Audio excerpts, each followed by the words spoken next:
of years, there's a very clear convergence of different factors that have been happening in our country. I call it the perfect storm or trifecta. The first thing that has happened is really the rise of the younger generation called Generation Y, which are people in their 20s today. And Generation Y is significantly different from the previous generations in many different ways. One of the ways they are very different from previous generation is because their ability to give opinions no matter what. Whether they're being asked for it or not, they will always want to give their opinion.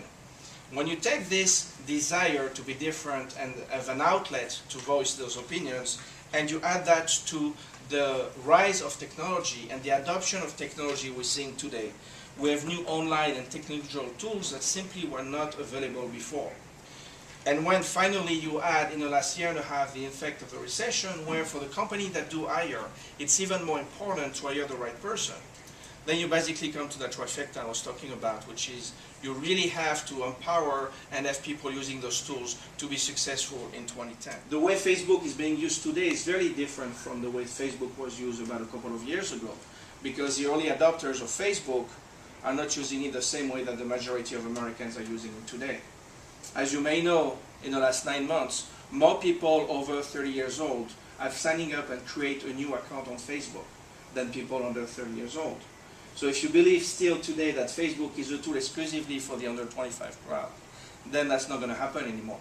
As a matter of fact, there's many people under 25 that are not using Facebook anymore and moving to alternate social networking just because it's becoming saturated.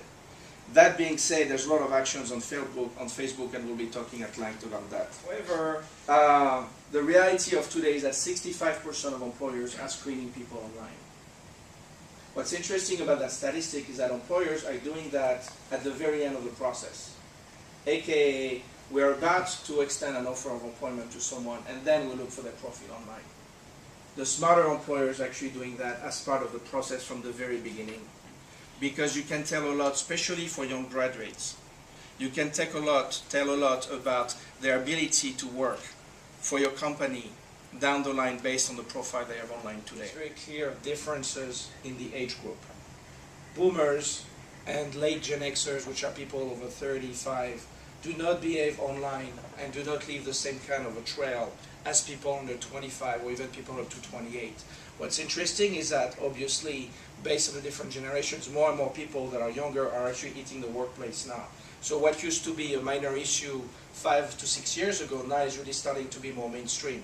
So what the future holds is difficult to say, but the idea that the online activities are going to be something that is going to be used more and more, and that will be able to track pretty much everything from the moment somebody gets born, really all the way to the end of their life, is really something that's going to stay more and more.